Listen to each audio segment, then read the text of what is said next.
Bismillahirrahmanirrahim. Assalamualaikum warahmatullahi wabarakatuh. Terhormat Kepala Sekolah dan juga rekan-rekan guru yang kami hormati. Pertama, kita panjatkan puji dan syukur kehadirat Allah Subhanahu wa Ta'ala karena rahmat dan hidayahnya kita bisa berkumpul hari ini. Semoga kita dalam acara ini diberi keselamatan, kelancaran dan kesehatan. Amin ya rabbal alamin.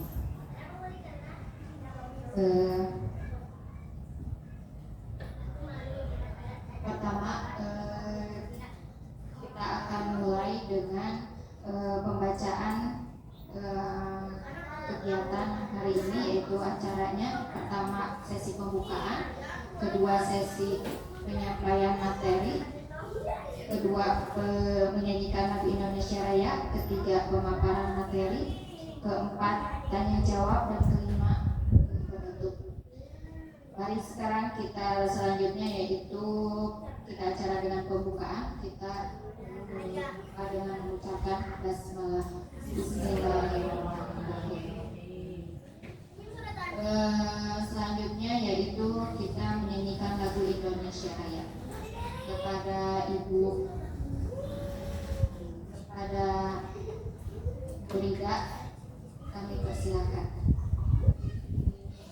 Dan mohon hadirin rekan guru persilakan berdiri.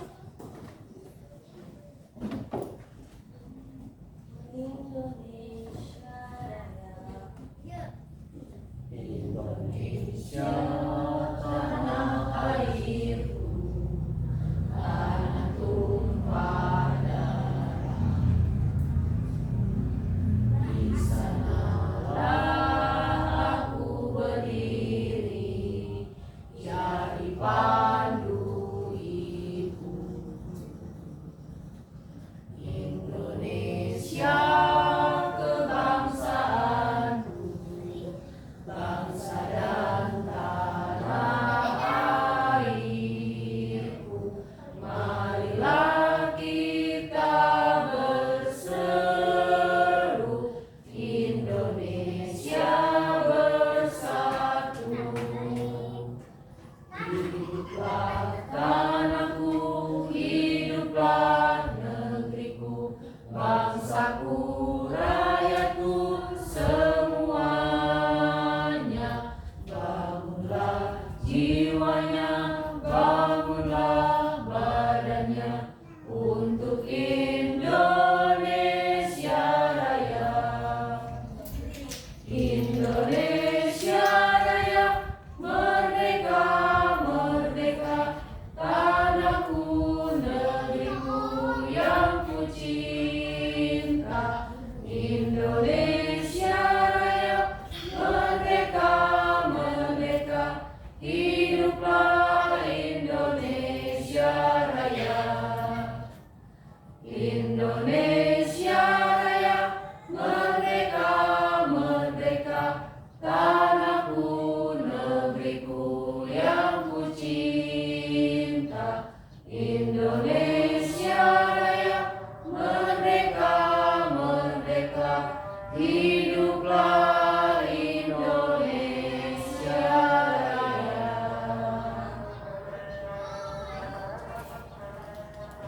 Mohon duduk kembali.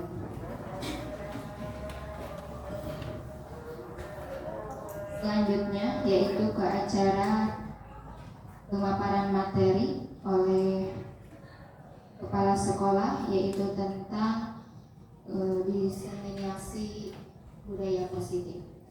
Kepada kepala sekolah Ibu Risma Dewi Yustianti, kami persilakan.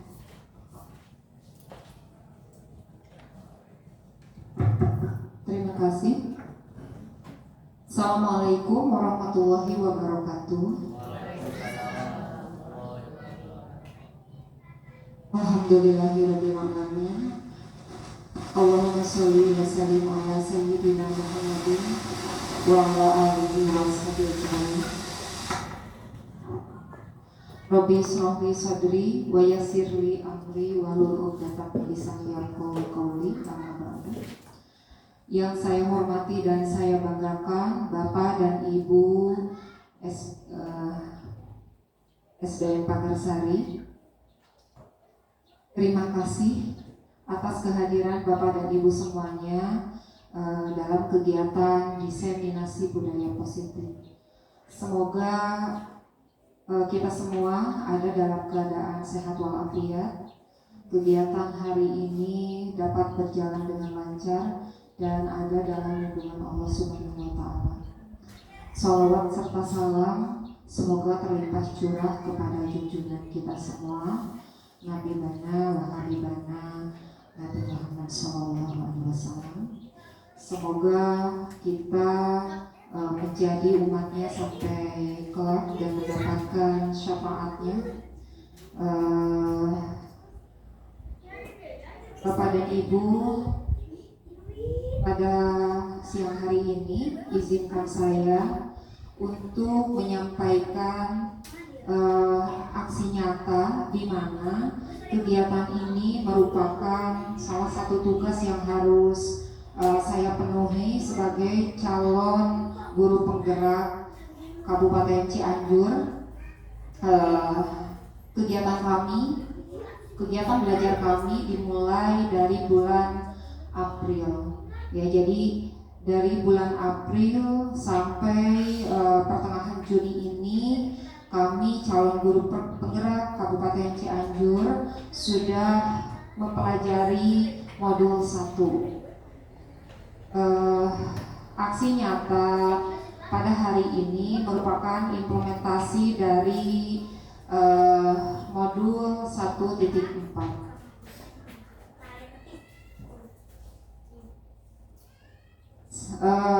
Pada kegiatan pendidikan guru penggerak ini saya didampingi oleh fasilitator yaitu Ibu Faiz Nurul Ulfia, serta Ibu Faiz ini berasal dari Karawang. Ya, secara fisik kami belum pernah bertemu di dunia nyata, baru bertemu di dunia maya. Ya, namun sejauh ini pembelajaran kami di dunia maya itu berlangsung cukup kondusif, ya. Kecuali jika jaringan tidak kondusif, maka pertemuan kami pun ikut tidak kondusif.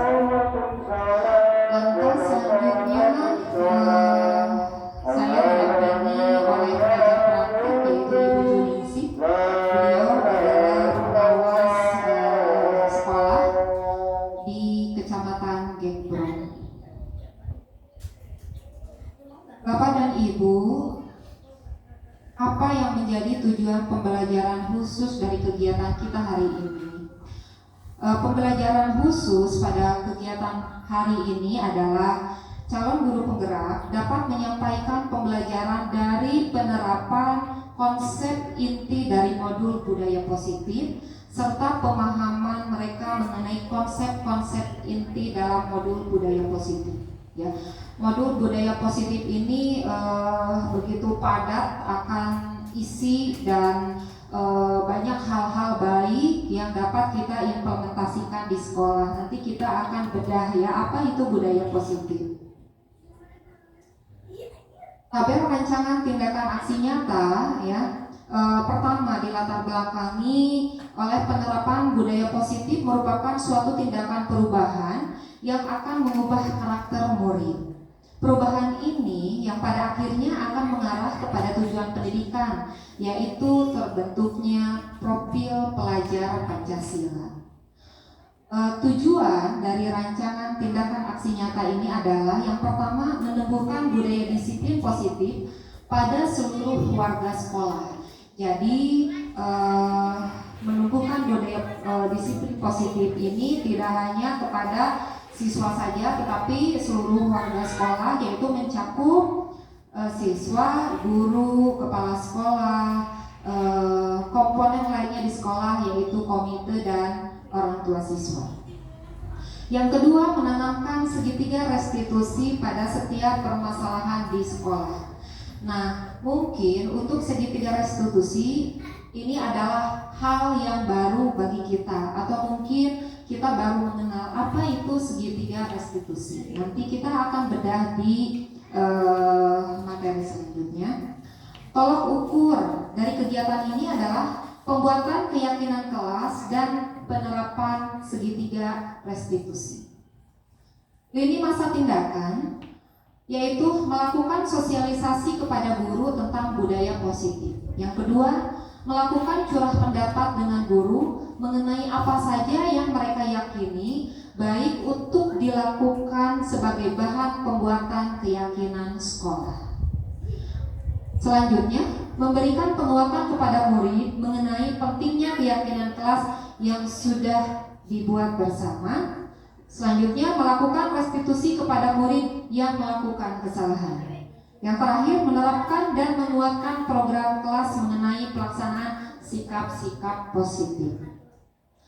Untuk kegiatan pada hari ini, yaitu aksi nyata diseminasi budaya positif, dukungan yang dibutuhkan, alat, laptop, wifi, Jimit. Kenapa di sini ada Jimit? Karena kegiatan diseminasi ini boleh dilakukan secara daring maupun luring. Jika luring seperti yang kita lakukan pada hari ini tidak memungkinkan dilaksanakan, boleh dilaksanakan melalui daring, melalui Google Meet. Ya. Tapi alhamdulillah pada hari ini kita dapat melaksanakannya secara luring. Dukungan lain yaitu dukungan dari Bapak dan Ibu ya selaku rekan kerja saya di sekolah untuk sama-sama mendengarkan apa itu budaya positif serta dokumentasi kegiatan. Nah, Bapak Ibu, sebelum kita masuk ke materi apa itu budaya positif, ada pertanyaan pemantik. Apakah hukuman dapat mendisiplinkan anak? Yang kedua, apakah pemberian hukuman dengan hal positif seperti membaca, membersihkan halaman sekolah dapat meningkatkan disiplin anak? Lantas, apakah memberi penghargaan dapat meningkatkan motivasi belajar anak? Ya, karena selama ini yang kita pahami, yang kita ketahui, yang kita laksanakan di sekolah adalah kita beranggapan bahwa hukuman dapat mendisiplinkan anak. Sekarang, betulkah hukuman dapat mendisiplinkan anak menurut Bapak dan Ibu? Dapat mendisiplinkan anak. Oke, bisa. Apakah pemberian hukuman dengan hal positif seperti membaca, membersihkan halaman sekolah dapat meningkatkan disiplin anak? Bisa. Jika jawabannya bisa, ada kemungkinan tidak bisa. Antara bisa dan tidak. Efektif tidak memberikan hukuman anak dengan membaca atau membersihkan halaman menurut Bapak dan Ibu? Jikapun bisa, apakah efek jerat itu akan berkelanjutan atau hanya pada saat itu saja? Pada saat itu saja. Hukuman dapat dilaksanakan, tetapi efek jerat dan disiplinnya tidak berkelanjutan. Mungkin seperti itu, ya. Jika kita memberikan hukuman, padahal hukumannya itu adalah hukuman yang positif menurut kita. Kenapa positif? Karena membaca dapat meningkatkan wawasan, dapat meningkatkan keterampilan membaca anak, ya. Tetapi pada pelaksanaannya mungkin efek disiplinnya itu tidak berlangsung lama, hanya pada saat itu saja. Sekarang pertanyaan yang ketiga, apakah memberi penghargaan dapat meningkatkan motivasi belajar siswa menurut Bapak dan Ibu? Bisa. Oke. Kita bedah ya di materi selanjutnya. Jadi Bapak dan Ibu, konsep inti dari budaya positif adalah adanya perubahan paradigma belajar. Lantas adanya disiplin positif, adanya nilai-nilai kebajikan. Di situ juga ada kebutuhan dasar manusia, ada motivasi perilaku manusia, ada posisi kontrol, ada keyakinan kelas, serta segitiga restitusi. Jadi, dalam budaya positif ada 8 poin yang harus kita perhatikan. Ya. Ada perubahan paradigma belajar, disiplin positif, nilai-nilai kebajikan, kebutuhan dasar manusia, motivasi perilaku manusia, posisi kontrol, keyakinan kelas, dan segitiga restitusi. Nah, sekarang apa yang disebut dengan budaya positif? Ya, budaya positif di sekolah, budaya itu sendiri ya berarti cara hidup yang berkembang dan dimiliki oleh seseorang atau sekelompok orang dan diwariskan dari generasi ke generasi namun tidak turun menurun. Itu budaya ya. Jadi segala daya dari budi itu adalah sikap, yakni cipta, karsa, dan karya. Ya. Jadi apa itu budaya positif di sekolah? Budaya positif di sekolah yaitu nilai-nilai dan kebiasaan-kebiasaan di sekolah yang berpihak kepada peserta didik agar mereka dapat berkembang menjadi pribadi yang kritis, penuh hormat, dan bertanggung jawab. Jadi budaya positif di sini adalah bagaimana kita menumbuhkan hal-hal baik, sikap-sikap yang baik pada siswa dan berpihak kepada siswa yang berkelanjutan. Jadi tidak hanya menerapkan disiplin saja, tetapi disiplin itu menjadi sebuah budaya yang mengakar pada diri siswa. Dan siswa melaksanakannya tanpa adanya keterpaksaan, tetapi adanya kesadaran dari diri siswa untuk menerapkan disiplin positif atau budaya positif di dalam dirinya. Jadi kita tidak lagi mengingatkan bahwa yang mereka lakukan itu salah, tetapi pada saat kita mengingatkan, mereka menyadari bahwa apa yang mereka lakukan itu adalah bukan hal baik, adalah hal yang salah. Begitu ya. Nah, sekarang bagaimana cara merubah paradigma ya? Contoh di sini adalah kegiatan kepalang tangan. Ada si A dan B. Di sini ada 2 orang ya. Sobeklah secari kertas kecil, lalu tuliskan benda atau sesuatu yang sangat berharga untuk Anda. Kita sobek secari kertas dan kita menuliskan benda atau sebuah hal yang sangat berharga untuk kita ya.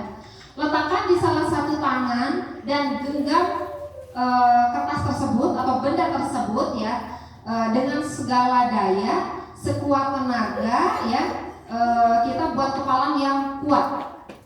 Lalu si B, orang yang kedua, berupaya untuk meminta si A untuk membuka kepalang tersebut ya. Bisa dengan cara dibujuk, diancam, dihardik, dirayu, disuap, apa saja dilakukan ya supaya si A dapat membuka kepalang tangan. Intinya begini, kita melakukan sebuah hal ya yang menurut kita itu adalah hal yang bermanfaat untuk kita atau hal yang baik untuk kita atau itu adalah hal yang kita sukai. Lalu ada pengaruh untuk tidak melakukan hal tersebut misalnya ya. Kita kan akan ada upaya nanti dengan cara dirayu, diiming-imingi, diancam ya.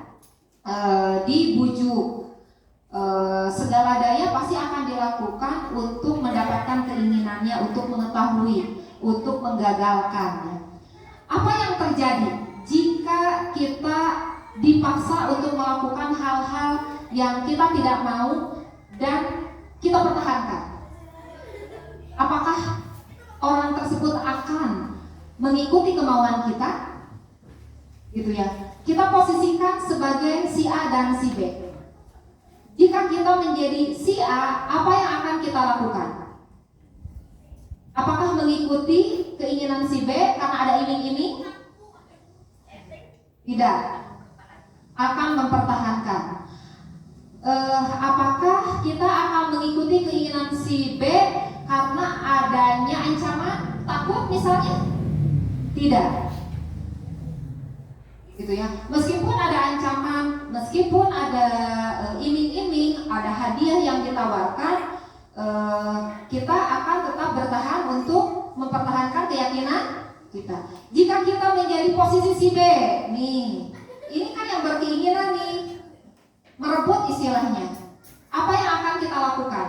Terus memaksa demi mendapatkan keinginan kita? Tidak, tidak juga. Ada kemungkinan terus memaksa? Bisa jadi. Itu tergantung dari pola pikir kita. Oke, kita cari ya jawabannya. Jadi sebetulnya siapa yang memegang kendali atau kontrol untuk membuka dan menutup tangan? Ya, pada kasus tersebut. Menurut Bapak Ibu, siapa kira-kira yang memegang kendali untuk membuka dan menutup tangan? Apakah A atau B? A. Betul? Kenapa jawabannya A? Karena si A yang menguasai, yang merasa memiliki. Ya, karena si A yang merasa menguasai dan merasa memiliki. Jadi dia punya hak untuk bertahan dan punya hak untuk menjadi kontrol. Ya, membuka dan menutup kepala tangan, bukan orang lain. Betul seperti itu? Oke, betul seperti itu. Kita masuk ke teori kontrol sekarang. Menurut Dr. William Glasser dalam kontrol teori yang kemudian hari berkembang dan dinamakan choice theory, meluruskan beberapa miskonsepsi tentang makna kontrol, yaitu ilusi guru mengontrol murid. Mengapa di sini dikatakan ilusi guru mengontrol murid? Kira-kira apa Bapak Ibu? Apa itu ilusi? Ilusi bayangan. Lalu apa lagi? Hayalan. Lalu apa lagi? Gambaran. Jadi miskonsepsi selama ini bahwa ilusi guru dapat mengontrol murid. Betul? Apakah kita sebagai guru dapat mengontrol murid kita? Bisa? Iya. Yakin? Tidak selalu. Kenyataan di lapangan seperti apa? Apakah kita selalu dapat mengontrol murid kita, siswa kita? Tidak selalu. Jadi kita sebagai guru dapat mengontrol murid merupakan ilusi kita, keyakinan kita bahwa kita dapat mengontrol murid. Ya. Yang kedua, bahwa ilusi bahwa semua penguatan positif, efektif dan bermanfaat. Betul begitu? Kenyataan di lapangan, apakah ilusi kita bahwa semua penguatan positif dari kita dapat efektif dan bermanfaat? Kenyataan di lapangan harus sabar. Jadi apa yang kita bayangkan selama ini bahwa kita angan-angan kita bahwa kita dapat memberikan penguatan positif dan efektif serta bermanfaat, itu kenyataannya di lapangan tidak seperti itu. Ya. Selanjutnya, ilusi bahwa kritik dan membuat orang merasa bersalah dapat menguatkan karakter. Seperti itu. Betul atau tidak? Ilusi bahwa kritik dan membuat orang merasa bersalah dapat menguatkan karakter siswa. Contoh begini. Kritik dan membuat orang merasa bersalah, contohnya seperti ini. Misalnya Bu Rida sebagai murid saya. Rida, kenapa kamu tidak mau belajar? Belajar yang betul supaya kamu dapat supaya kamu bisa pintar. Kalau kamu tidak belajar, bagaimana saya harus mempertanggungjawabkan pekerjaan saya kepada kepala sekolah? Di situ ada kritik dan pembuat rasa bersalah. Kritiknya adalah kenapa kamu tidak mau belajar? Pembuat rasa bersalahnya adalah jika kamu tidak mau belajar, bagaimana saya mempertanggungjawabkan pekerjaan saya kepada kepala sekolah? Jadi di situ mengkritik ingin menguatkan karakter ya, tetapi anak dibuat rasa bersalah. Nah, ilusi kita bahwa kritik dapat membuat orang merasa lebih bersalah dan menguatkan karakter itu betul efektif tidak? Sudah tepat atau belum? Belum. Tetapi di lapangan rata-rata itu yang selalu kita lakukan. Disadari atau tidak?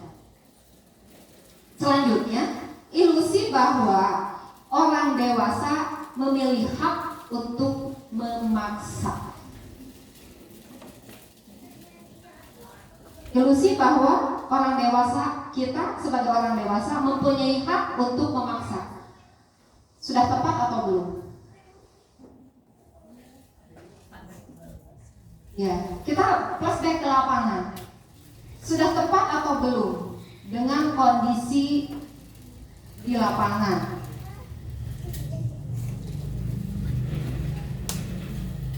Bagaimana cara merubah paradigma ya? Perubahan paradigma stimulus respon teori kontrol. Bagaimana cara menstimulus merangsang respon teori kontrol ya? Jadi siapa sesungguhnya yang memiliki kontrol tersebut? Di sini disebutkan bahwa stimulus respon dan teori kontrol. Realitas kebutuhan kita sama di stimulus respon. Pada teori kontrol, ternyata realitas kebutuhan kita berbeda. Ya. Semua orang melihat hal yang sama. Pada teori kontrol, setiap orang memiliki gambaran berbeda. Ya. Kita mencoba mengubah orang agar berpandangan sama seperti kita. Selalu kita lakukan agar orang mempunyai cara pandang yang sama dengan kita. Dipengaruhi. Ya, siapa yang kita pengaruhi? Yang sering kita pengaruhi adalah murid. Ya, agar sama cara pandangnya dengan kita. Ternyata kita berusaha memahami pandangan orang lain tentang dunia. Ya. Perilaku buruk dilihat sebagai suatu kesalahan. Di sini disebutkan bahwa setiap perilaku memiliki tujuan.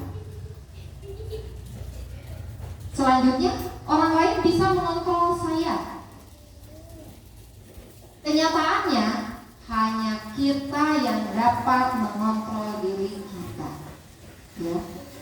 Saya bisa mengontrol orang lain.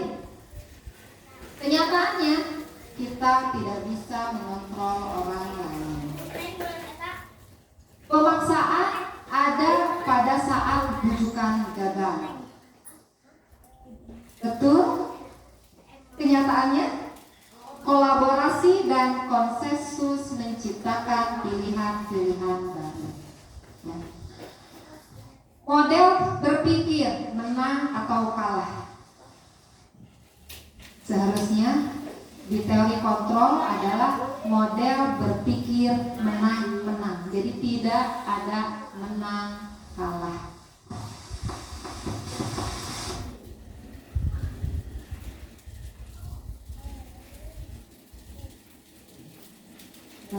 Disiplin positif. Ketika mendengar kata disiplin, apa yang terbayang di benak Anda? Saat mendengar kata disiplin, apa yang terbayang di benak Bapak dan Ibu? Kepatuhan, apalagi sesuai aturan, taat. Yang lainnya? Ketepatan. Ada yang bisa menambahkan lagi? Kepatuhan, ketaatan. Disiplin sering dihubungkan dengan hukuman. Padahal itu sungguh berbeda. Karena belajar tentang disiplin positif tidak harus dengan memberikan hukuman. Justru itu adalah salah satu alternatif terakhir dan bila perlu tidak digunakan sama sekali. Jadi disiplin itu yang selama ini identik dengan hukuman, ternyata dalam disiplin positif tidak harus dilaksanakan atau diberikan. Hukuman bisa diberikan jika sudah mentok ya, tidak lagi ada upaya. Jadi pilihan terakhir untuk menerapkan disiplin. Dalam budaya kita, makna kata disiplin dimaknai menjadi sesuatu yang dilakukan seseorang pada orang lain untuk mendapatkan kepatuhan. Ya, jadi selama ini yang kita terapkan bahwa makna kata disiplin adalah identik dengan hal yang dilakukan untuk mendapatkan kepatuhan. Lalu disiplin juga berkaitan dengan tata tertib, teratur, dan kepatuhan pada peraturan. Ya, itu adalah paradigma kita mengenai disiplin atau cara pandang kita mengenai disiplin atau yang selama ini yang ada di benak kita mengenai kata disiplin. Nah, disiplin positif merupakan satu pendekatan untuk menerapkan disiplin dari dalam diri anak tanpa hukuman dan hadiah. Ya, disiplin positif perlu diterapkan baik dalam lingkungan keluarga maupun lingkungan sekolah. Jadi, Bapak dan Ibu untuk menjalankan, untuk menerapkan, untuk membudayakan disiplin positif, kita tidak lagi menggunakan hukuman, tidak lagi dengan iming-iming hadiah. Bagaimana cara membudayakan, menerapkan disiplin positif tanpa ancaman, tanpa hukuman, tanpa tekanan, ya, tanpa membuat anak merasa bersalah, tanpa diiming-imingi oleh hadiah, tanpa diiming-imingi oleh pujian, ya.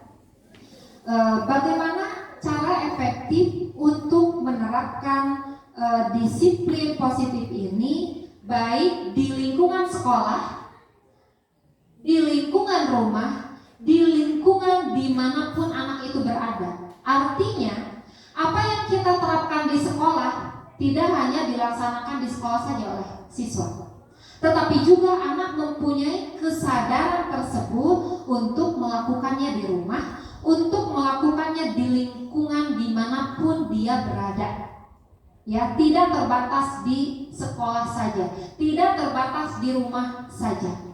Ya, tetapi dimanapun anak itu berada, dimanapun anak itu tinggal, dimanapun anak itu bersosialisasi, disiplin positif ada di dalam dirinya. Jadi dia tidak memilah-milah, oh iya ada disiplin positifnya di sekolah we dilaksanakannya. Apakah disiplin ini dia merasa dia harus diterapkan di rumah, tetapi tidak melaksanakannya di sekolah, tidak melaksanakannya di tempat dia bersosialisasi.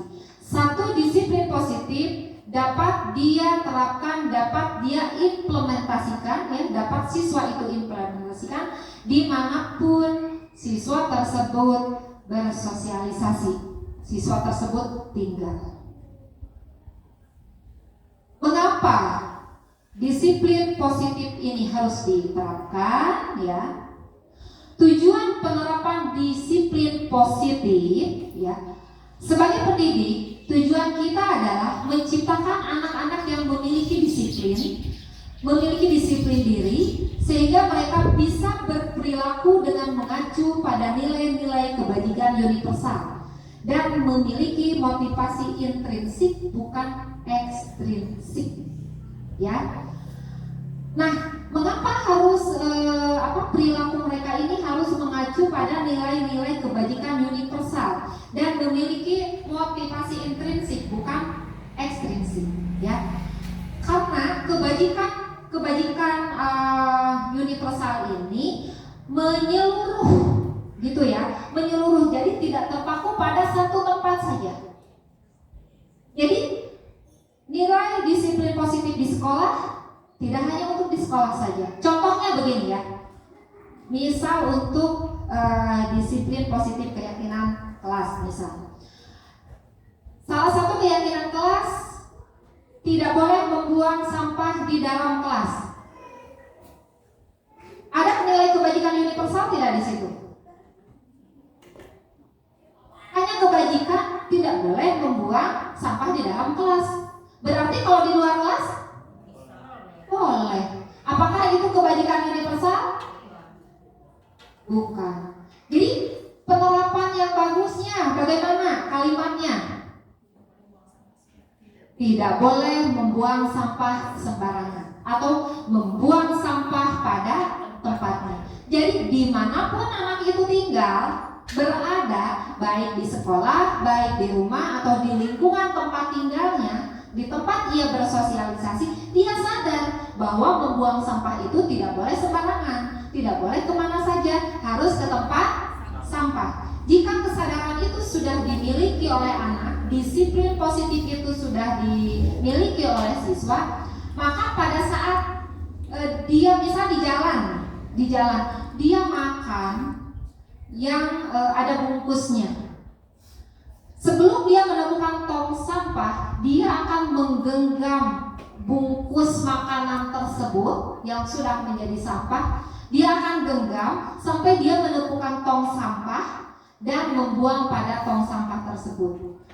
Itu jika sudah memiliki disiplin positif pada dirinya, ya. Atau keyakinannya adalah bahwa harus memelihara kebersihan, ya.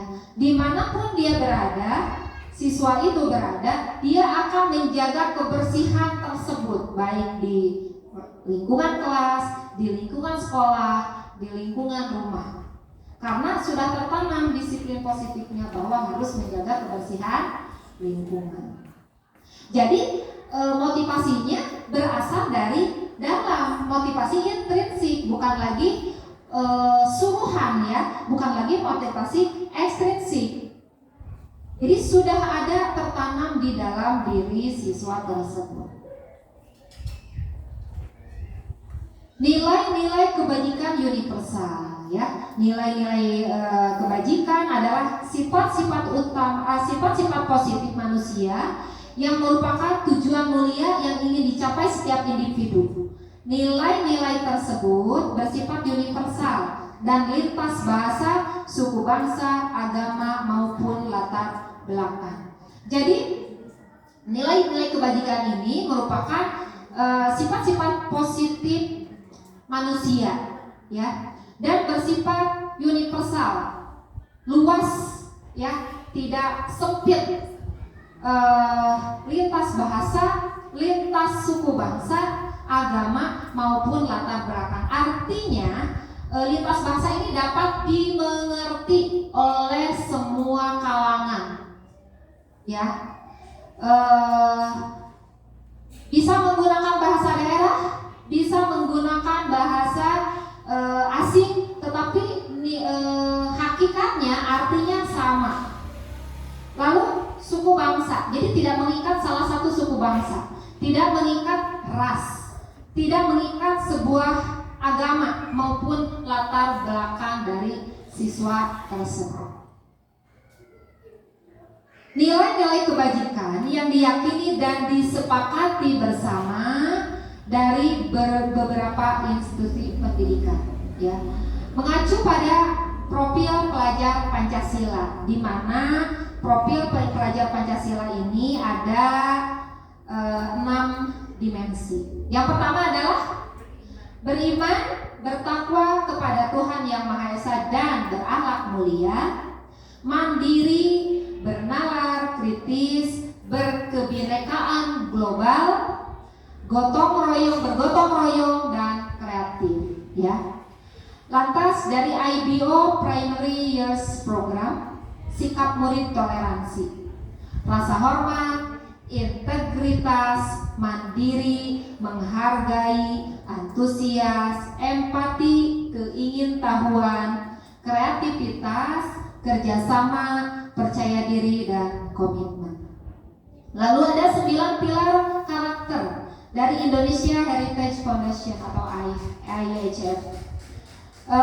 Cinta Tuhan dan segenap ciptaannya, kemandirian dan tanggung jawab, kejujuran atau amanah, diplomatis, hormat dan santun, dermawan, suka menolong dan gotong royong, percaya diri, kreatif dan pekerja keras, kepemimpinan dan keadilan, baik dan rendah hati, toleransi, kedamaian dan kesatuan.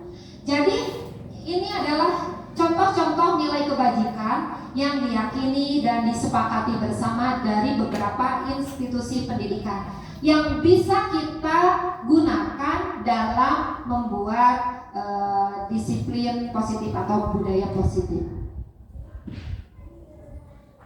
Selanjutnya, teori motivasi perilaku manusia.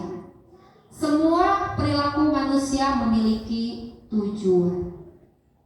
Artinya, perilaku manusia yang baik, yang sesuai, yang tidak sesuai, yang tidak baik, semua perilaku yang dilakukan oleh manusia mempunyai tujuan. Tidak ada perilaku yang tidak ada tujuannya, ya.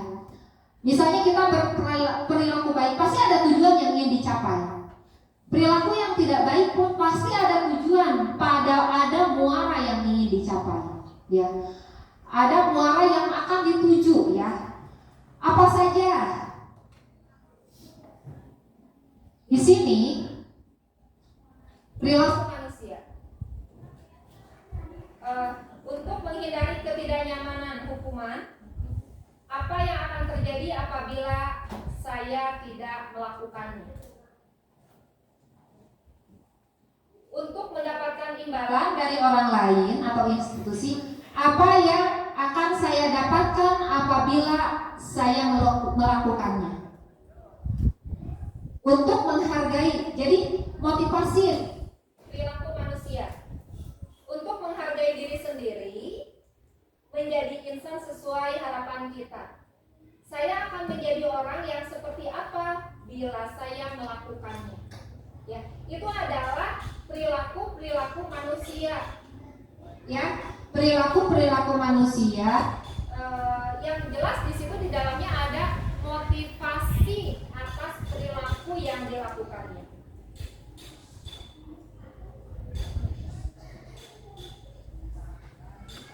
Untuk menghindari ketidaknyamanan atau hukuman, apa yang akan terjadi apabila saya tidak melakukannya? Itu adalah motivasi eksternal. Ya. Jadi kalau misalnya saya melakukan hal tersebut, apa dampak yang akan terjadi pada saya? Atau jika saya tidak melakukannya, apa yang akan terjadi pada saya? Ya. Nah, selanjutnya untuk mendapatkan imbalan dari orang lain. Itu adalah motivasi eksternal. Apa yang akan saya dapatkan apabila saya melakukannya. Jadi dalam tindakan yang dilakukan berarti ada pamrih. Apa yang akan saya dapatkan? Berarti motivasinya eksternal. Bukan ada kemungkinan tidak usah dilakukan, mungkin saya tidak mendapatkan apa-apa misalnya ya.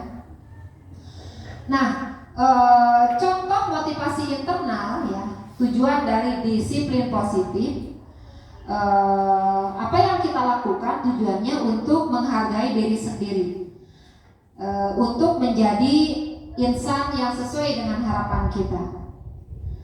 Saya akan menjadi orang yang seperti apa bila saya melakukannya. Jadi tujuannya adalah, tujuan dari apa yang kita lakukan adalah nanti saya akan menjadi apa jika saya melakukannya. Jelas itu motivasi dari diri untuk mengetahui apa yang akan terjadi pada saya di masa depan jika saya melakukannya. Jadi bukan ada ini kalau saya melakukannya saya nanti akan mendapatkan apa. Kalau saya tidak melakukannya apa yang terjadi. Tapi jika saya melakukannya apa yang akan saya dapatkan di masa depan. Apa yang akan saya dapatkan nanti. Saya akan menjadi apa nanti gitu ya. Itu adalah teori motivasi perilaku manusia. Jadi semua tindakan kita, semua tindakan manusia itu ada tujuannya. Bapak Ibu, nah di sini disebutkan bahwa hukuman merupakan suatu bentuk konsekuensi negatif yang diberikan sebagai respon atas tindakan yang melanggar aturan, norma atau hukum. Mengenai hukuman sudah mengenal ya? Ada yang belum mengenal mengenai hukuman? Hukuman sudah familiar ya, sudah tidak asing lagi untuk kita, bahwa sebuah tindakan yang diambil atas bentuk konsekuensi negatif yang diberikan sebagai respon atas tindakan yang melanggar aturan, norma atau hukum. Ya, jadi selama ini yang kita tahu adalah, yang kita kenal, setiap melanggar hukum, setiap melakukan kesalahan, setiap melakukan perbuatan yang tidak baik ya, pasti responnya adalah akan mendapatkan hukuman. Ya. Nah, ada hukuman, ada konsekuensi. Konsekuensi adalah hasil atau akibat dari suatu tindakan atau keputusan yang bisa bersifat positif maupun negatif. Nah, konsekuensi ini adalah sebuah tindakan apabila kita melakukan sebuah hal. Kita tahu nih yang kita lakukan, dan kita juga tahu konsekuensi yang akan kita dapatkan. Bisa bersifat negatif maupun bisa bersifat positif. Ya, itu adalah konsekuensi. Nah, selanjutnya ada yang namanya restitusi. Apakah Bapak dan Ibu sudah mengenal, sudah pernah mendengar sebelumnya apa itu restitusi? Belum? Saya juga baru mengenal. Mengenalnya di mana? Di pendidikan saya, di pendidikan guru penggerak. Ya, apa itu restitusi? Jadi sebelumnya saya juga tidak sama seperti Bapak dan Ibu, tidak mengenal apa itu restitusi. Ternyata restitusi ini adalah sebuah solusi, sebuah pendekatan untuk menciptakan disiplin positif. Ya, jadi dalam restitusi itu disebutkan bahwa bagaimana cara mencari solusi untuk menciptakan disiplin positif tanpa kita membuat anak tersebut merasa bersalah, tanpa kita memberikan ancaman, tanpa kita membuat anak tidak nyaman, tapi anak menyadari kesalahannya dan anak mau mencari solusi untuk memperbaiki kesalahan. dalam restitusi ada 3 tahapan yang disebut dengan segitiga restitusi ya. Ada tahapan-tahapan apa saja yang kita lakukan, yang kita lalui pada saat menghadapi anak yang melakukan kesalahan ya. Pada anak yang melanggar gitu ya. Tahapannya adalah yang pertama melakukan menstabilkan keadaan. Jadi anak itu ditanya dulu kronologis dari kejadian. Diajak bicara baik-baik ya, ditanya dulu kronologis kejadiannya seperti apa. Yang kedua adalah memvalidasi kesalahan. Iya, betul. Jadi anak itu menceritakan dulu kronologi kejadiannya seperti apa, lalu divalidasi tindakan yang salahnya seperti apa. Tahapan yang ketiga adalah menanyakan keyakinan yang sudah dilanggar oleh anak tersebut dan mencari solusi apa yang akan terjadi jika nanti kamu melakukan hal seperti ini lagi. Nanti jawaban anak itu kita akan tampung. Jadi bukan kita lagi nanti kamu kalau melakukan hal seperti ini lagi, ibu hukum kamu. Ibu akan panggil orang tua kamu. Jadi tidak seperti itu nanti pada restitusi ya. Jika kamu nanti melanggar lagi, itu di keyakinan kelas ya. Keyakinan mana yang sudah kamu langgar? Anak akan menyebutkan keyakinan yang sudah dia langgar. Jika kamu nanti melakukan hal yang seperti ini lagi, apa yang akan kamu lakukan? Nanti anak sendiri yang akan menyebutkan apa yang akan terjadi. Misalnya, saya siap diberikan sanksi, menerima sanksi. Itu kan sudah bukan kita yang menghukum, tapi anak yang menyebutkan jika dia nanti melakukan kesalahan lagi, dia siap menerima sanksi. Nah, siap menjadi lebih baik, siap. Nah, itu sudah selesai tahapan restitusi. Jadi dalam restitusi tidak ada lagi hukuman, tidak ada konsekuensi. Yang ada adalah solusi bagi anak yang melakukan kesalahan tanpa kita memberikan hukuman, tanpa kita memberikan ancaman, tanpa kita membuat rasa bersalah. Di situ kan disebutkan setiap orang bisa melakukan kesalahan, tapi yang terpenting adalah dari kesalahan tersebut kita dapat memperbaiki dan tidak mengulanginya lagi. Itu adalah tahapan-tahapan dalam restitusi. Nah, sekarang Bapak Ibu, dari tindakan di bawah ini, tentukan mana saja yang berbentuk hukuman atau konsekuensi. Mencatat 100 kali di dalam buku ya, dalam buku kalimatnya, saya tidak akan terlambat lagi 100 kali ya. Saya tidak akan terlambat lagi karena terlambat ke sekolah. Menurut Bapak Ibu, apakah itu hukuman atau konsekuensi? Hukuman. Jawaban pertama hukuman. Terus yang kedua, catat ya, hukuman. Isi salah kayak jawabannya, tidak sesuai. Lari mengelilingi lapangan basket 2 kali karena terlambat hadir di sekolah. Menurut Bapak dan Ibu, itu hukuman atau konsekuensi? Hukuman.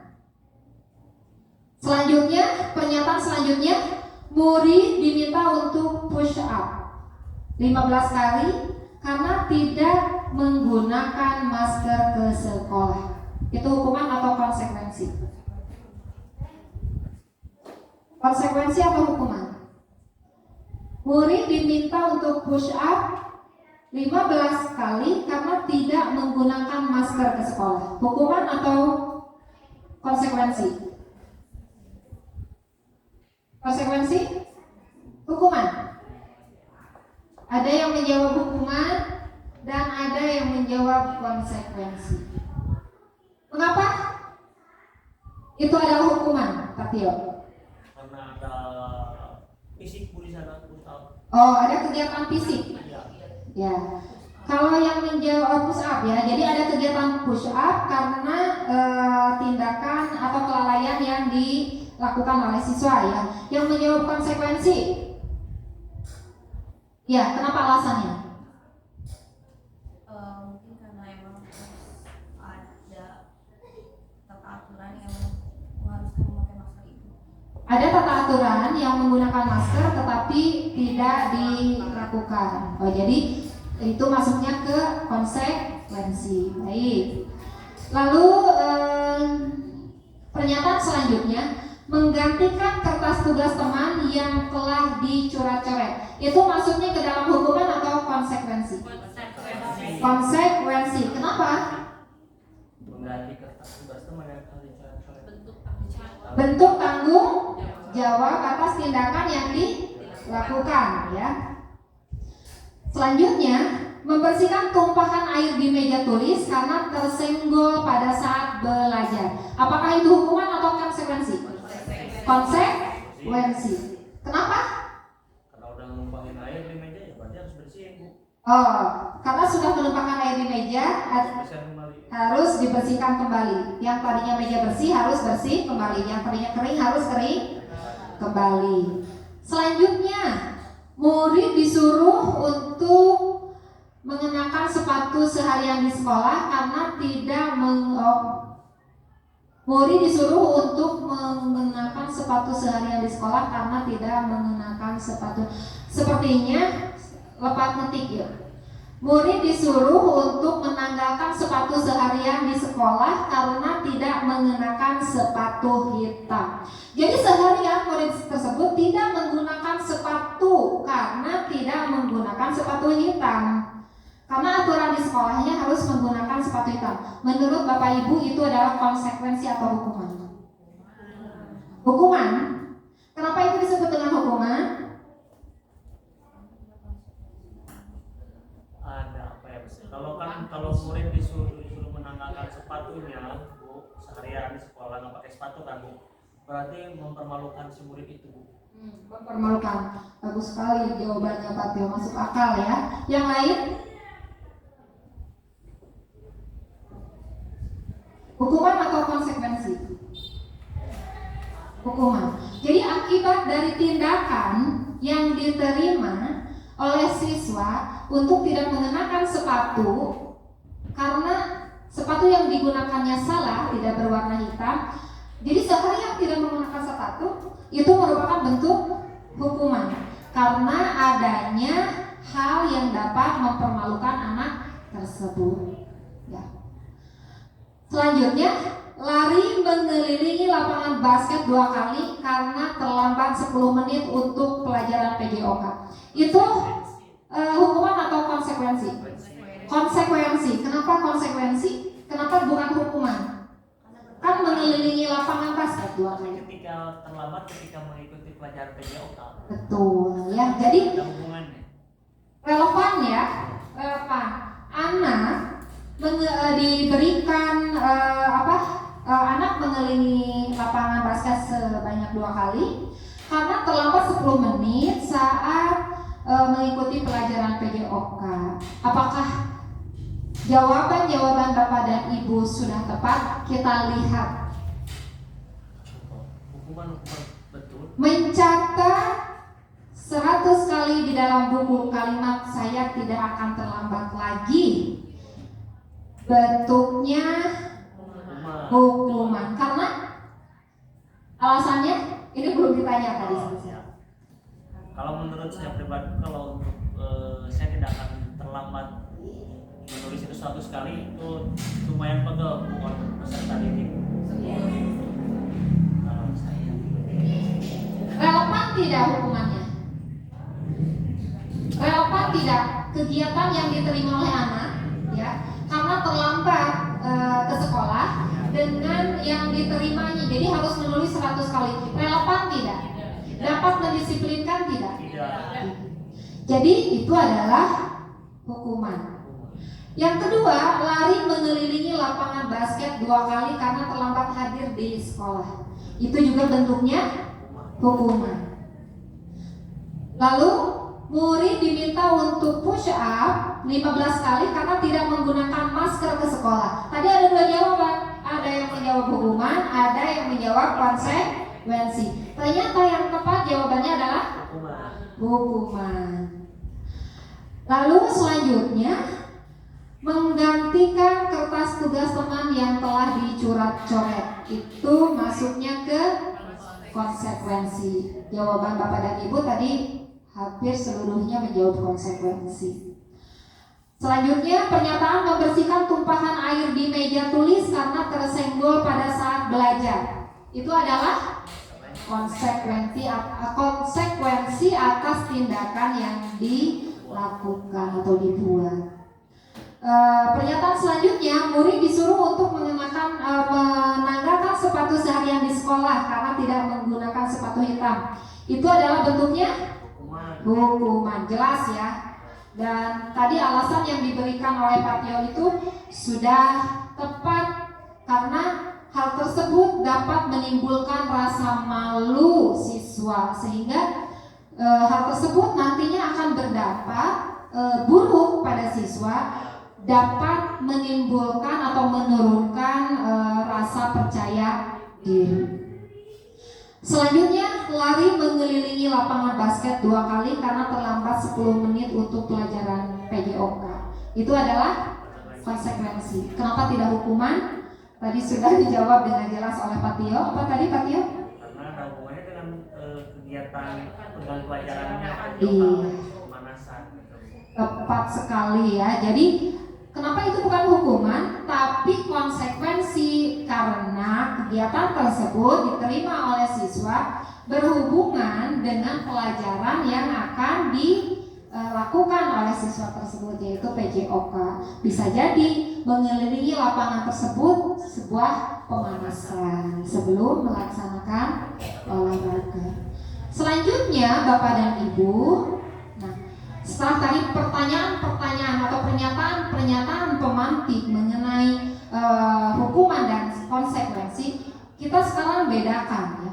Apa perbedaan hukuman dan konsekuensi? Hukuman sesuatu yang menyakitkan harus terjadi. Ya, jadi dalam hukuman yang diterima, dalam hukuman yang diberikan pasti ada hal-hal yang menyakitkan bagi si penerima. Ya. Kalau konsekuensi itu harus terjadi karena tahu akibat dari yang kita lakukan, ya. Kalau hukuman membuat anak sakit, baik sakit secara fisik maupun non fisik, sakit hati, ya, untuk jangka waktu yang lama, betul? Kantos Bapak Ibu? Termasuk yang tadi menulis 100 kali itu sakit di tangannya. Ya, betul. Terus apalagi dari pernyataan tadi yang termasuk ke dalam sakit dalam jangka waktu lama? Rasa malu, gitu. Itu masuk ke psikis ya. Jadi ada rasa sakit yang berkelanjutan, yang berkepanjangan dari hukuman yang dilakukan. Nah, kalau konsekuensi membuat anak merasa tidak nyaman dalam jangka waktu pendek, jadi tidak ada rasa sakit yang berkepanjangan atau berkelanjutan, tidak berdampak bagi masa depan anak itu. Lalu hukuman, anak akan membenci kedisiplinan. Sedangkan konsekuensi, anak akan menghargai disiplin. Pada hukuman akan ada rasa keterpaksaan, ya. Tetapi dalam konsekuensi ada stimulus dan tanggapan atau rangsangan dan tanggapan. Pada hukuman akan terjadi ya, mendorong anak untuk menyakiti diri sendiri. Itu efek dari hukuman. Sedangkan pada konsekuensi mendorong anak agar mudah menyesuaikan diri. Pada hukuman menjadi konsep diri yang buruk. Jadi akibat dari hukuman itu akan menjadi konsep diri yang buruk terhadap anak, terhadap perkembangan anak, ya. Sedangkan konsekuensi akan menjadi konsep diri yang baik. Pada hukuman, anak akan belajar untuk menyembunyikan kesalahan. Kenapa harus disembunyikan? Karena untuk menghindari hukuman. Sedangkan pada konsekuensi, anak akan belajar untuk mematuhi aturan. Pada hukuman akan ada rasa marah, rasa bersalah, dipermalukan, merasa tidak dihargai. Sedangkan pada konsekuensi akan kehilangan hak, dibuat tidak nyaman, diasingkan, tetapi untuk sementara saja. Tidak akan ada feeling guilty yang berkepanjangan, ya. Itu perbedaan hukuman dan konsekuensi. Selanjutnya, keyakinan kelas. Apa itu keyakinan kelas? Keyakinan kelas adalah nilai-nilai kebajikan universal yang disepakati secara tersirat dan tersurat, lepas dari latar belakang suku, negara, bahasa, maupun agama. Keyakinan ini diharapkan dapat memotivasi seseorang secara internal. Keyakinan kelas ini juga menjadi panduan dalam berperilaku murid agar tetap menjaga budi pekerti. Pada keyakinan kelas, ya, keyakinan kelas bersifat lebih abstrak daripada peraturan. Jadi abstrak itu tidak terlihat secara nyata, tidak terlihat secara konkret, ya, yang lebih rinci dan konkret. Keyakinan kelas berupa pernyataan universal. Pernyataan keyakinan kelas senantiasa dibuat dalam bentuk positif. Keyakinan kelas sebenarnya tidak terlalu banyak sehingga mudah diingat dan dipahami oleh semua warga kelas. Keyakinan kelas sebaiknya sesuatu yang dapat diterapkan di lingkungan tersebut. Semua warga kelas sebenarnya ikut berkontribusi dalam pembuatan keyakinan kelas lewat kegiatan curah pendapat. Jadi pada saat menentukan atau membuat keyakinan kelas itu didiskusikan dengan seluruh warga kelas. Ada komunikasi dua arah, ya, antara guru dan siswa. Setiap warga kelas dapat mengajukan atau memberikan ide untuk keyakinan kelas, serta bersedia meninjau kembali keyakinan kelas dari waktu ke waktu. Mengapa harus ditinjau kembali? Karena harus disesuaikan dengan kondisi siswa. Prosedur pembentukan keyakinan kelas atau sekolah. Yang pertama adalah adanya curah pendapat tentang peraturan yang perlu disepakati di sekolah atau di kelas. Catat semua masukan-masukan para siswa atau warga sekolah. Susun semua masukan dan mengganti kalimat-kalimat dalam bentuk negatif menjadi kalimat yang positif.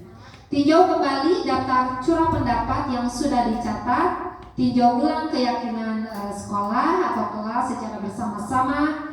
Persetujuan dengan penandatanganan keyakinan sekolah atau kelas oleh semua warga kelas dan sekolah. Jadi keyakinan yang sudah dibuat itu harus disepakati bersama, dibuktikan dengan ditandatangani bersama sehingga dapat dipertanggungjawabkan bersama-sama. Setelah ditandatangani, lalu dilekatkan atau ditempatkan di tempat yang mudah dilihat oleh semua warga kelas atau warga sekolah. Ya, jadi keyakinan kelas itu jangan disimpan, jangan ditempatkan di tempat yang tersembunyi, tetapi ditempatkan di tempat yang dapat dilihat dan dijangkau dengan jelas oleh semua warga sekolah atau warga kelas. Contoh di sini. Peraturan selalu kembalikan buku ke tempatnya. Keyakinan kelasnya tanggung jawab.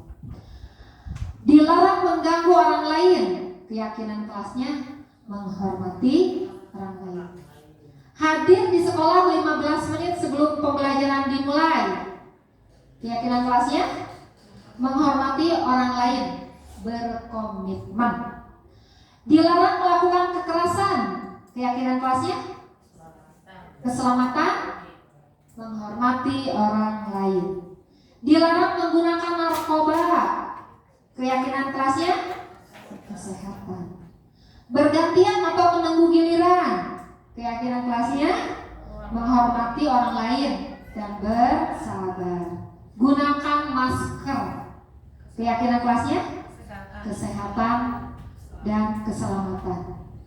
Jangan berlari di kelas atau koridor. Keselamatan dan keamanan. Jadi itu ya, keyakinan kelas itu singkat tapi mencakup banyak jadi kebajikan universal, singkat, padat, tapi mencakup banyak hal di situ. Artinya ya, jadi tidak harus panjang kalimatnya, sedikit tapi berbobot dan berisi.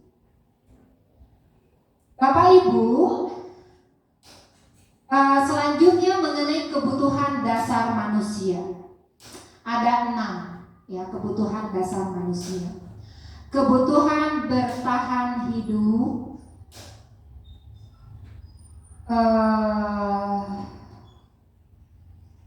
ada kasih sayang dan rasa diterima, penguasaan, kebebasan, kesenangan. Tidak dapat dipungkiri ya, ada 5 dong. Tidak dapat dipungkiri bahwa kelima dasar kebutuhan manusia tersebut sangat dibutuhkan oleh kita semua, termasuk oleh siswa ya. Bagaimana cara kita bertahan hidup? Cara bertahan hidup bagaimana salah satunya? Yang sederhana saja, makan, betul. Lalu kasih sayang dan rasa diterima. Seperti apa contohnya? Perhatian. Perhatian kecil pun itu sudah membuat kita merasa diterima. Misalnya, Neng Rida Dharma, itu kan bentuk perhatian dan rasa diterima, dianggap ada, ya. Lalu kebebasan, ada kesenangan, ada penguasaan. Kelima dasar kebutuhan manusia ini adalah hal-hal yang penting ya, yang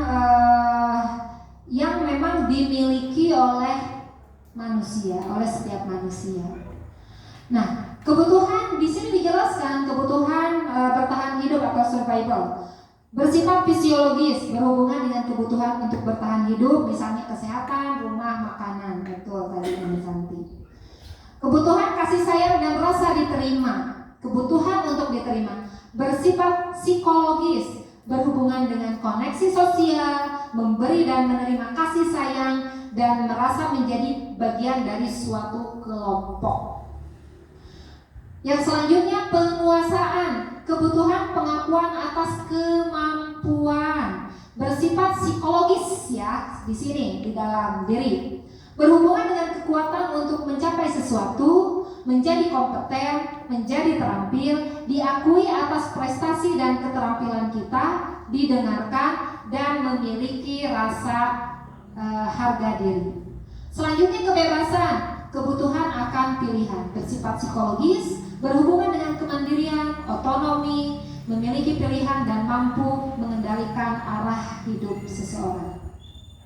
Yang terakhir kesenangan, kebutuhan untuk merasa senang, bersifat psikologis, berhubungan dengan kebutuhan untuk mencari kesenangan, bermain dan tertawa. Yang kelima, restitusi.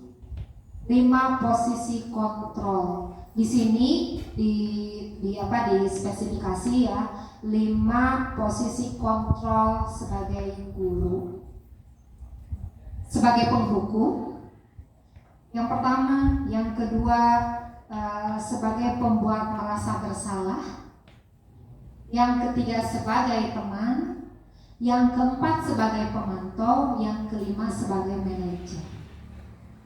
Mungkin kita bertanya-tanya, mengapa 5 posisi kontrol guru itu ada sebagai penghukum? Di mana penghukumnya? Pembuat merasa bersalah, apa yang sudah kita lakukan sehingga siswa merasa bersalah? Lalu sebagai teman, lalu sebagai pemantau, dan sebagai manajer. Mudah-mudahan kita dapat mendapatkan jawabannya, ya. Di sini posisi kontrol guru sebagai penghukum terlihat jelas tidak? Mudah-mudahan terlihat jelas, ya. Kita perjelas, bisa tidak? Terlihat jelas tidak?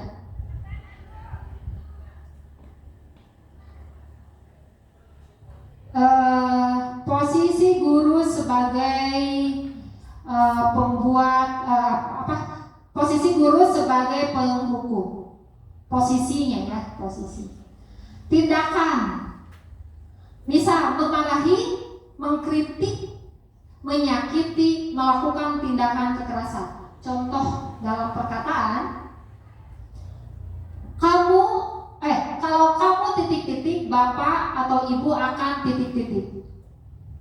Kalau kamu melakukan sesuatu, maka bapak akan memberikan sanksi, misal, atau bapak akan memanggil orang tua kamu, atau ibu akan memberikan nilai yang jelek misalnya, atau ibu akan melakukan apa gitu, ya, hal-hal yang menurut anak itu buruk, ya, atau buruk terhadap anak. Itu sebagai penghukum. Akibat dari tindakan kita, bisa saja murid tidak peduli dengan gurunya atas tugas sekolahnya.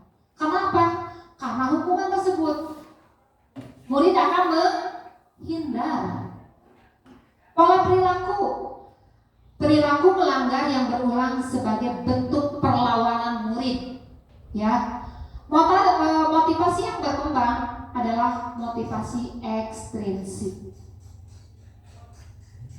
Selanjutnya,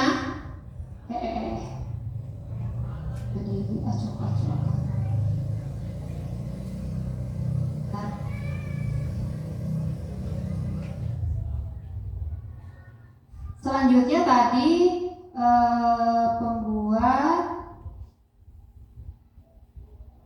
pembuat rasa bersalah.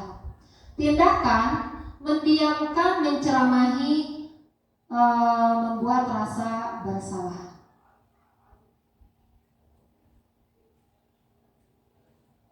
Contoh perkataannya, bapak atau ibu kecewa sama kamu.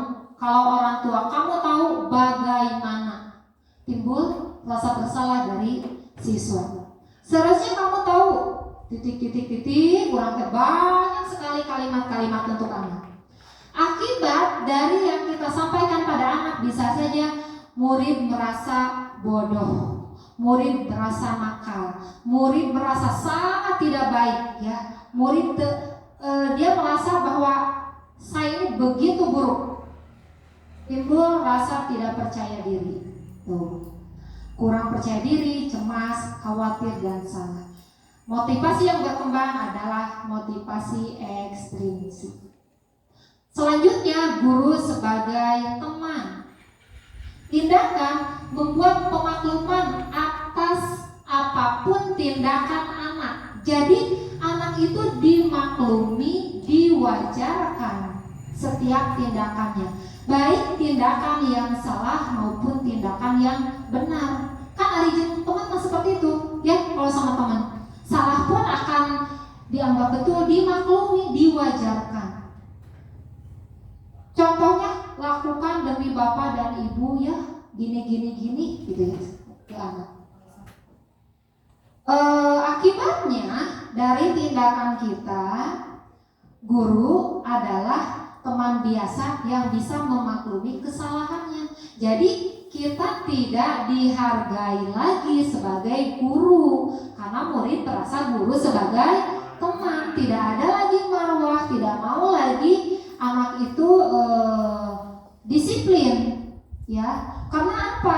Karena dari maklumi we sih buat mah bagus, dan kita mah best friend gitu ya. Padahal itu adalah tindakan yang tidak tepat, ya. Gitu motivasinya, motivasi yang berkembang adalah motivasi ekstrinsik. Boleh menjadikan teman sebagai anak atau siswa sebagai teman, boleh, tidak jadi masalah. Yang penting adalah tidak memaklumi setiap tindakan anak yang salah. Lalu yang keempat adalah guru sebagai pengontrol. Tindakan memantau dan mencatat. Perkataannya, kalimat yang disampaikannya, contohnya adalah kamu sudah tahu aturannya kan? Gitu kan? Kamu sudah tahu aturannya kan? Kenapa kamu masih ini? Misal gitu ya, padahal sudah tahu aturannya. Nah, akibatnya murid mempertanyakan konsekuensi perbuatan. Jadi Bu, karena saya sudah bersalah, apa yang harus, apa tindakan atau konsekuensi yang akan saya terima? Jika itu guru sebagai pengontrol. Pola perilaku orientasi pada ganjaran dan hadiah.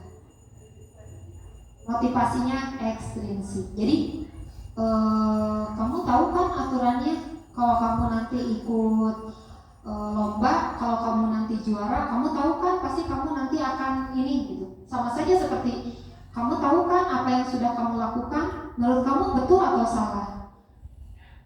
Ya, saya tahu saya salah. Lantas apa yang akan saya terima? Ataupun ya, saya tahu jika saya mengikuti lomba dan saya juara, saya tahu saya akan mendapatkan ini. Jadi motivasinya tuh ke situ. Motivasi imbalan ya. Lalu yang terakhir, guru sebagai manajer.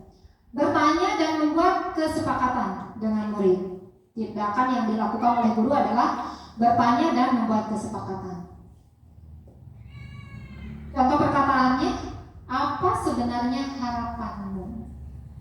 Akibatnya, apa yang bisa saya lakukan untuk memperbaiki? Pola perilakunya, disiplin dari dalam diri. Ya, motivasi yang berkembang adalah motivasi intrinsik. Jadi dari dalam diri siswa tersebut.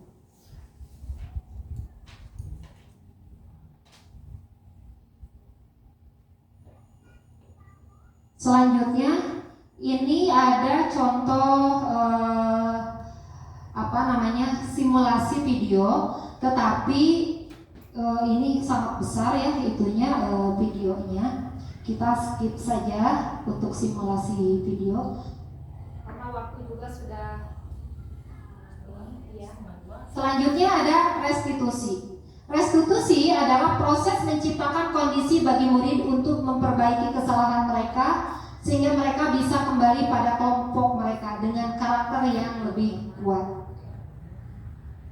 Nah, tadi sudah disampaikan bagaimana cara melakukan atau melaksanakan segitiga restitusi pada siswa. Langkah yang pertama adalah menstabilkan identitas atau stabilize the identity. Teori kontrolnya, kita semua akan melakukan hal terbaik yang bisa kita lakukan. Yang kedua, validasi tindakan yang salah atau validate the misbehavior. Semua perilaku memiliki alasan. Yang ketiga, menanyakan keyakinan atau seek the belief. Kita semua memiliki kontrol internal. Nah, pada segitiga restitusi disebutkan ya, pada saat kita melakukan tahapan-tahapan segitiga restitusi, tetap 3 tahapan yang disebutkan tadi harus dilaksanakan. Jangan ada yang terskip ya. Setiap orang pasti akan melakukan kesalahan. Kamu bukan satu-satunya yang pernah melakukan ini. Kamu ingin menjadi seorang seperti apa, keyakinan kelas apa yang sudah kita sepakati, kamu tentunya punya alasan mengapa melakukan itu. Adakah cara efektif yang untuk mendapatkan apa yang kamu butuhkan? Itu adalah kegiatan-kegiatan yang kita lakukan pada melaksanakan tahapan segitiga restitusi. Pada bagian menstabilkan identitas, bagian dasar dari segitiga restitusi bertujuan untuk mengubah identitas anak dari orang yang gagal karena melakukan kesalahan menjadi orang yang sukses. Anak yang melanggar peraturan karena sedang mencari perhatian adalah anak yang sedang mengalami kegagalan. Selanjutnya, validasi tindakan yang salah. Setiap tindakan yang kita lakukan menjadi dengan satu tujuan, yaitu memenuhi kebutuhan dasar. Kalau kita memahami kebutuhan dasar apa yang mendasari sebuah tindakan, kita akan bisa menemukan cara-cara paling efektif untuk memenuhi kebutuhan tersebut. Menurut teori kontrol, semua tindakan manusia baik atau buruk pasti memiliki maksud atau tujuan tertentu. Seorang guru yang memahami teori kontrol pasti akan mengubah pandangannya dari teori stimulus response ke cara berpikir proaktif yang mengenali tujuan dari setiap tindakan. Yang ketiga, menanyakan keyakinan atau seek the belief. Teori kontrol menyatakan bahwa kita pada dasarnya termotivasi secara internal. Ketika identitas sukses telah tercapai pada langkah 1 dan tingkah laku yang salah telah divalidasi pada langkah kedua, maka anak akan siap untuk dihubungkan dengan nilai-nilai yang dia percaya dan berpindah menjadi orang yang dia inginkan. Bapak Ibu, apa yang Bapak Ibu rasakan saat ini? Ya. Kita refleksi kegiatan yang kita laksanakan hari ini, yaitu diseminasi budaya positif. Setelah Bapak dan Ibu mengikuti kegiatan ini, apa yang dirasakan oleh Bapak dan Ibu? Lalu setelah mengikuti kegiatan diseminasi pada hari ini, saya jadi paham bahwa apa? Dan apa yang Bapak Ibu rencanakan selanjutnya?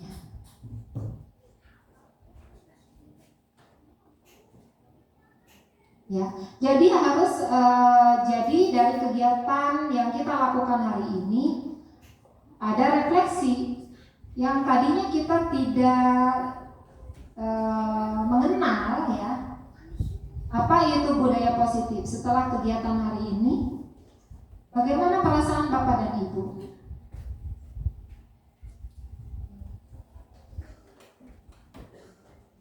Apa yang dapat diambil dari kegiatan pada hari ini? Lantas, apa yang dipahami oleh Bapak dan Ibu? Dan rencana tindakan selanjutnya yang akan dilaksanakan oleh Bapak dan Ibu. Baik, kita akan buka sesi tanya jawab ya dari kegiatan hari ini. Jika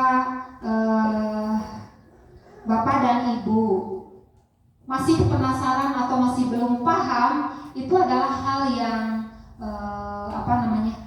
yang ditunggu, ya, karena saya juga sama-sama belum menguasai, ya. Jadi kita nanti akan sama-sama belajar. Bila ada yang ditanyakan, ya, dari budaya positif atau segitiga restitusi atau keyakinan kelas, kalau sudah paham, alhamdulillah.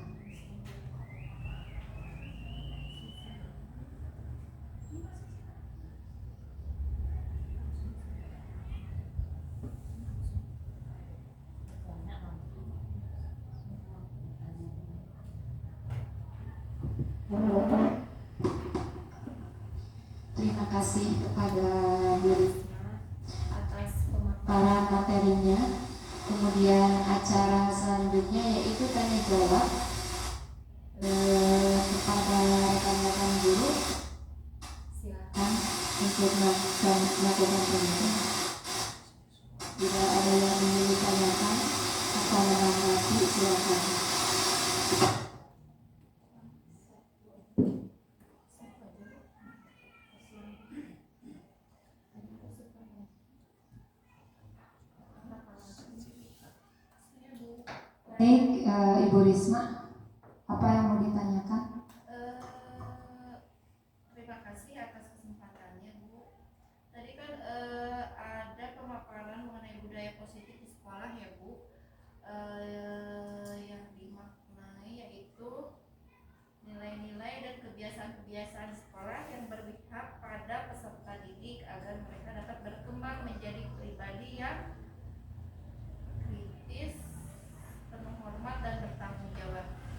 Bagaimana cara membangun budaya positif tersebut di sekolah? Terima kasih pertanyaannya Ibu Risma. Bagaimana cara membangun budaya positif di sekolah ya? Jadi untuk membangun budaya positif di sekolah itu bukan hal yang mudah, tidak semudah membalikkan telapak tangan sebetulnya. Namun di sini memerlukan banyak pihak yang terlibat. Siswa, guru, warga sekolah yang lainnya, siswa, guru, kepala sekolah, orang tua murid ya, karena budaya positif ini harus dilaksanakan secara berkesinambungan. Selain melibatkan seluruh komponen sekolah, juga pentingnya menetapkan visi dan misi yang jelas mengenai nilai-nilai profil pelajar Pancasila. Memerlukan komitmen yang baik ya, yang solid di antara seluruh warga sekolah. Bagaimana membangun budaya positif ini supaya efektif ya? Yang pertama yang bisa kita lakukan adalah komunikasi yang dijalin secara efektif di antara semua anggota komunitas sekolah ya, dalam pertemuan rutin misalnya. Lalu adanya penghargaan dan pengakuan terhadap pencapaian siswa dan guru dapat memperkuat perilaku positif. Penerapan program-program pendidikan, karakter, pelatihan, keterampilan, ekstrakurikuler, serta orang tua yang proaktif dalam setiap kegiatan dan program sekolah. Jadi budaya positif dapat dibangun jika adanya kerjasama dan komitmen di antara seluruh warga sekolah. Bagaimana bisa memuaskan Bu Risma dan teman-teman semua? Jawaban saya cukup dipahami. Terima kasih. Ada pertanyaan yang lain lagi? Ya, Bu.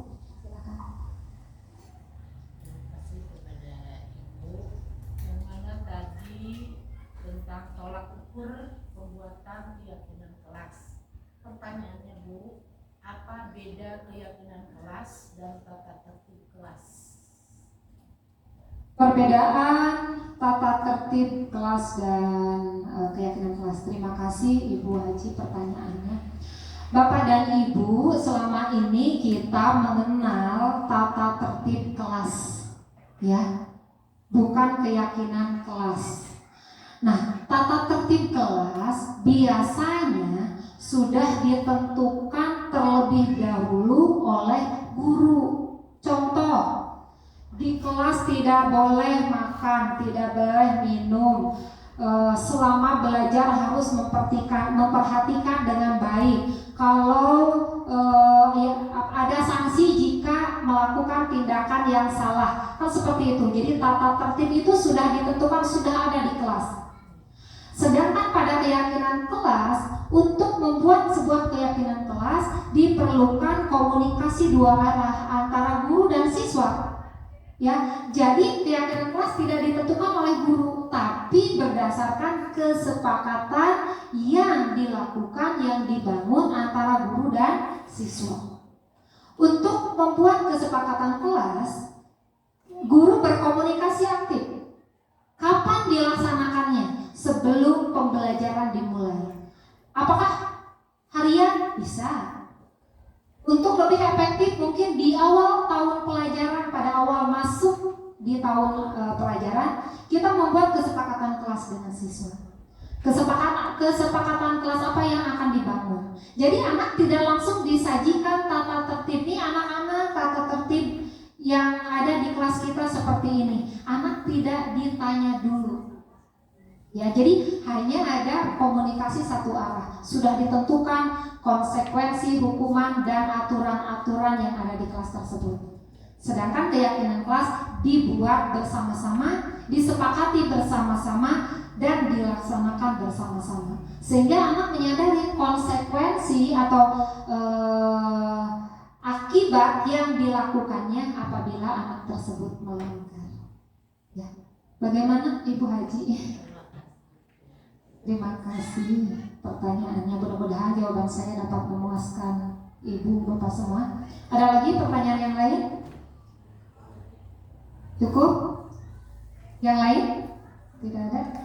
Baik, Bapak dan Ibu Guru SDN Pagersari, demikian tadi pemaparan dari saya mengenai diseminasi budaya positif. Mudah-mudahan apa yang dilaksanakan oleh kita pada hari ini dapat membuka wawasan dan memberikan pencerahan bagi kita semua, sehingga kita dapat mengimplementasikan budaya positif dan praktik-praktik baik untuk memperbaiki pelayanan kita terhadap siswa, sehingga kita dapat melaksanakan pembelajaran yang dapat berpihak kepada siswa seutuhnya, sehingga nanti akan tercipta profil pelajar Pancasila yang sesuai dengan filosofi pendidikan Ki Hajar Dewantara. Bapak dan Ibu SDN Pagersari yang saya hormati, yang saya banggakan, terima kasih sekali lagi atas kehadiran, atas waktu, atensi yang diberikan oleh Bapak dan Ibu semua terhadap kegiatan hari ini. Mudah-mudahan kegiatan ini tidak hanya berlangsung hari ini saja, tetapi dapat dilaksanakan secara berkesinambungan, karena kita sebagai guru itu adalah pembelajar sepanjang hayatnya. Sekali lagi terima kasih saya ucapkan, billahi taufiq wal hidayah. Wassalamualaikum warahmatullahi wabarakatuh.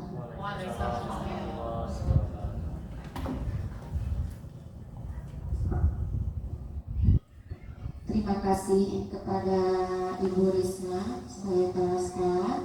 Kemudian terima kasih juga kepada rekan-rekan guru semuanya. Pemaparan materi kali ini sangat luar biasa.